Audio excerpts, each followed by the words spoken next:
سلام، وقت همگی بخیر. من مهدی ام و اومدم یه سری ابزار رو بهتون معرفی کنم که برای بقا در جنگل حتما بهش نیاز پیدا میکنید. البته اینم بگم ابزارهایی که نیازتون میشه مربوط به نوع سفرتون هستش که میخواید کوه برید، جنگل برید. ولی این وسایل هایی که من میخوام بهتون معرفی کنم هم توی جنگل استفاده میشه هم توی کوه. اولین چیزی که میخوام بهتون نشون بدم زیرانداز هستش. یه زیرانداز ضد آب هست که داخل سرپناه که جایی که میخوایم داخلش اقامت کنیم به کار میره. قطعا یکی از مهمترین وسایلی هستش که بهش احتیاج پیدا میکنید. یه زیرانداز 2.5x3 هستش که خیلی کارآمده. مورد دومی که میخوام بهتون معرفی کنم پانچو هستش که وقتی داخل جنگل میشید، مخصوصا داخل این فصل، با بارونهای متداومی برمیخورید. پانچو پارچه ضد آبی هستش که میتونه شما رو مقابل بارون و شبنم به صورت کامل محافظت کنه.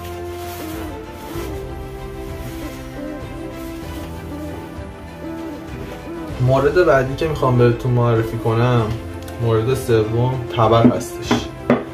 تبر داخل وسایلتون حتما داشته باشید، مخصوصا اگه شب میخواید بمونید. یه تبر سبک که کارتون رو راه بندازه برای یه شب موندن کافیه.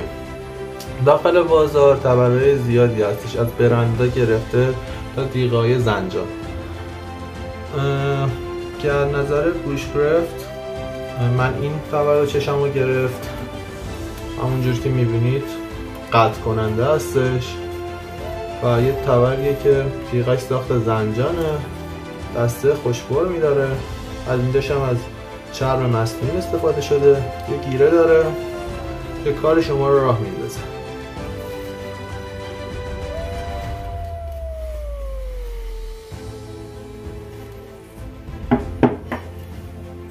مورد چهارمی که میخوام بهتون معرفی کنم یه سیم اره‌ایه که زمانی که تبر نداشته باشید میتونه کارو در بیاره.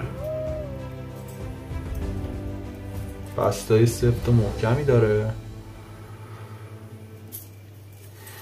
برشو خیلی راحت تر میکنه براتون. ولی خب زیاد استفاده نمیشه کرد ازش، چون مقاومت بالایی از نظر برش نداره، خیلی زود کند میشه.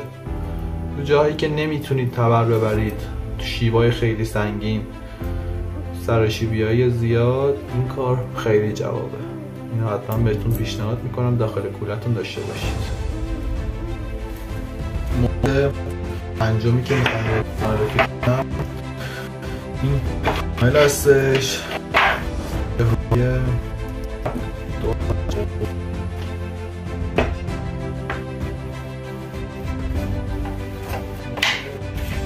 یک عدد دستبند نجات، قطب نما، یک کاردریز، سنگ چخماق،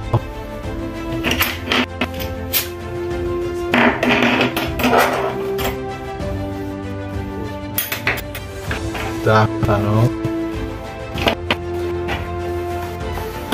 این داخل هم کمک‌های اولیه میگیره که فعلا کارش نکردیم، ولی خیلی نیازه حواجت باید باشه.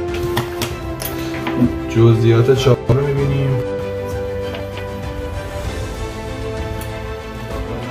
استانبایی دست چوبش کار زن.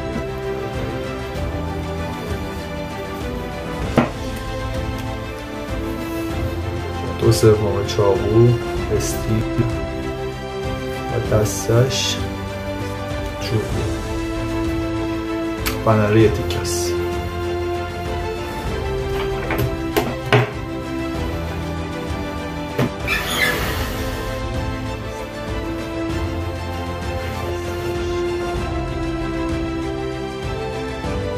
این پنج مورد اصلی سفرهای منه که تو هر سفر متغیره.